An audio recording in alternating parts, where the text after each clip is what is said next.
Hello guys! Welcome back to my small YouTube channel, Optimistic Me TV. So kung bago ka pa nga lang po dito sa aking channel, naligaw o napadaan, please consider subscribing at hit nyo na rin po ang notification bell icon para po lagi kayong updated sa aking mga videos dahil dito sa channel na ito ay nagsishare ako ng mga ideas on how to make money online gamit lamang ang inyong mga mobile phone. At nagsishare din po ako dito kung legit nga ba o scam ang isang website o application na pwedeng pagkakitaan online. And guys, pwede nyo pong i-visit yung aking YouTube channel. At pwede kayong magpili dyan ng inyong gustong panoorin para kikita kayo o magkaroon ng idea kung paano kumita gamit ang inyong mga cellphones. So for today's video, bale, i-review natin ngayon 2021 si Rakuten Insight Surveys. Ano nga ba si Rakuten Insight Surveys at paano nga ba mag-register dito kay Rakuten Insight Surveys? Nagawan ko na po ng video yan dati. Bale, ilalagay ko na lang po sa description box natin para po maklik nyo yung link para magkaroon kayo ng idea kung paano nga ba at ano nga ba itong si Rakuten Insight Surveys. So, bale guys, ngayon magla-login lang po ako dahil meron na po akong account dito kay Rakuten Insight Surveys. Ayan, kailangan ko lang ng email ko and ng password ko. Ayan guys, nakapag-login na nga po ako dito kay Rakuten Insight Surveys. As you can see, ito po yung main dashboard ng Rakuten Insight Surveys. So ayan, nakalagay po dito yung 1,270 points po ang aking na-earn. Ayan guys, so pwede ko po yan ma-redeem through PayPal or Sodexo. So yung pinaka meron po ako is yung PayPal. So yun po ang available sa akin. So dun ko po yun i-redeem.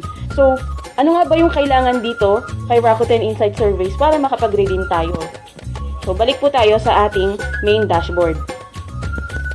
So, important lang po dito kay Rakuten Insight Surveys is meron kayong working na email address. Sa working email address po na sinasabi ko, ang ibig sabihin po nun, dapat ginagamit nyo talaga yung inyong email address. Active kayo doon dahil doon sila nagsisend ng confirmation or ng request para po magkaroon kayo ng surveys. Doon nyo po pipindutin yung link para po ma-redirect kayo sa page and then makapag-login kayo dito sa Rakuten Insight Surveys once na nag-qualify po kayo sa surveys. So, ayan po nakalagay dito sa ating dashboard is welcome to the Rakuten Insight Surveys. The more updated information you provide, you will have more chances to receive the most relevant surveys. So makikita natin dito sa bandang ibaba, bandang gitna is yung meron akong 1,270 points. Bale, na ipon ko yan guys sa pamamagitan lamang ng pag-a-answer ng iilang mga surveys. Makikita natin dito sa bandang ibaba ng redeem e-points is nakalagay yung open. Ibig sabihin yan guys, kung may nakalagay po na open dyan, example, meron dyan 1 or 2, ibig sabihin merong dalawa o isang open na surveys na pwede nyong sagutan. And then kapag na-answeran nyo na po yung surveys, mapupunta na siya dito sa answered.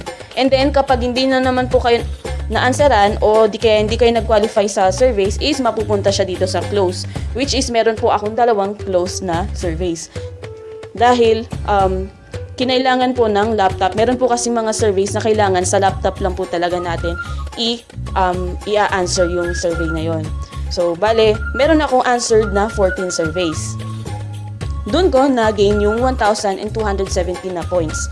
So, para po makapag-ano tayo dito, makapag-redeem tayo dito kay Rakuten Insight Surveys, is kailangan natin ng minimum of 1,000 na e-points. So, napakadali lang nun guys, yung 1,000 e-points na yun is equivalent sa 100 pesos PayPal. So, not bad kasi sumagot ka lang naman ng surveys, nagbigay ka lang ng opinion mo, babalikan ka din ng ng pinaghirapan mo. Like, syempre maghihirap ka lang naman ng maximum ng 20 minutes ng surveys, pag-a-answer lang ng surveys, or 10 minutes pa nga yung pinaka-maximum ng ibang surveys. So, yun ang gagawin nyo guys.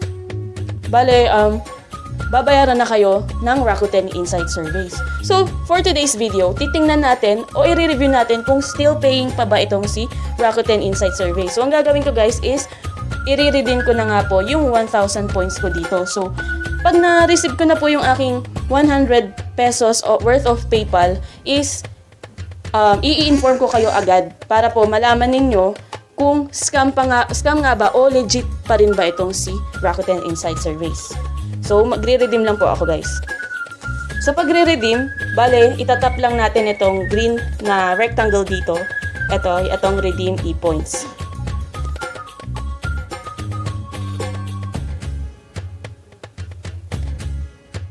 And then, dito sa redeem e-points, meron nakalagay na redemption, how to, pati estimated delivery date. So, dito tayo sa redemption.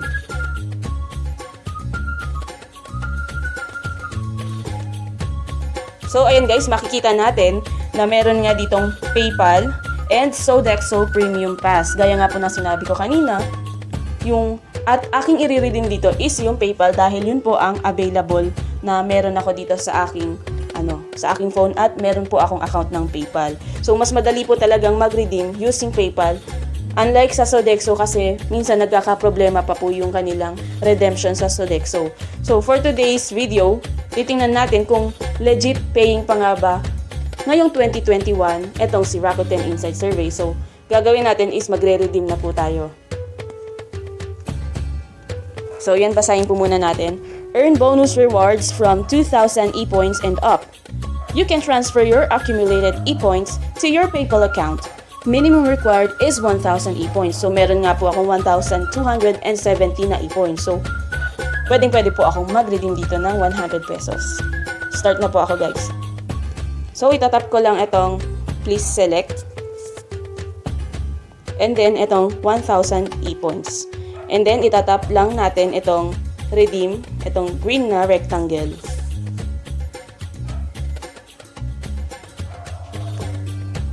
So, yan guys, pupunta lang po ako sa aking email address dahil may nag-send po sila ng verification code.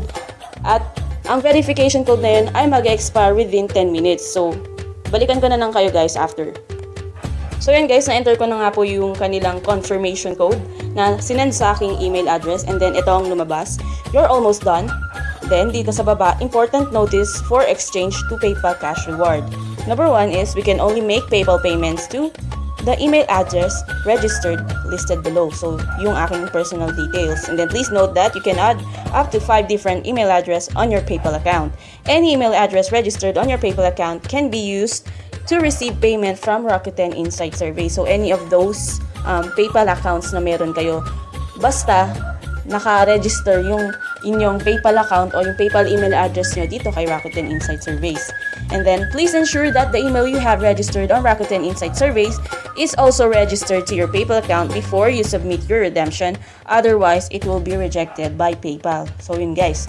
And then, please contact us within 30 days if you have not received the payment by the end of the month, following the month in which you received your request. If you do not contact us within 30 days of the expected payment period, your payment will be assumed to have been a success and any lost e-points will become non-refundable. So, yun guys. So, kung hindi nyo pa po na-receive yung inyong redemption after 30 days na nag-redeem kayo, pwede po kayong magreklamo dito kay Rakuten Insight Survey. So, I'll just fill up my registered email sa PayPal po dito sa ating Rakuten Insight Surveys para po ma-receive ko yung redemption ko. Take note guys, hindi po natin agad-agad ma-receive yung ating redemption. So, meron siyang allotted na something like 3 weeks bago natin ma-receive yung 100 pesos sa ating PayPal account. And don't worry dahil i-inform ko po kayo kung na-receive ko nga ba yung aking payout dito kay Rakuten Insight Surveys. So, yan, nag-update na nga po pala yung Rakuten Insight Surveys. Delivery date is within 1 week of redemption. So, expected natin after a week meron ng 100 pesos sa ating PayPal at mag-i-email na ba or something like nakalagay na ba sa ating history sa PayPal yung Rakuten Insight Surveys. So, and guys, itatap ko lang po yung confirm. And guys, na-confirm na po natin. And then, nakalagay po, your request for e-points redemption has been successfully submitted. You can reconfirm your request from record history. Your requested items will be processed shortly. So, ayan guys, na-confirm na po yung ating redemption. Hintayin na lang po natin after a week kung legit paying pa nga ba itong si Rakuten Insight Survey. So, kung gusto nyo pong panoorin yung aking mga previous videos regarding dito kay Rakuten Insight Surveys, ilalagay ko na lang po sa description box below para po makita nyo at itap nyo na lang po yun para po magkaroon kayo ng idea kung hindi nyo pa po napanood kung paano nga ba gumawa dito ng account kay Rakuten Insight Surveys. Ano nga ba si Rakuten Insight Surveys at legit paying ba tong si Rakuten Insight Surveys? So that's all for today guys. Kung meron pa po kayong gustong ipa-review sa akin na application, please comment down below. And then kung nagustuhan niyo po itong video na to, please pakitap naman po yung like sign dyan sa bandang ibaba. So that's all for today. Thank you guys for watching.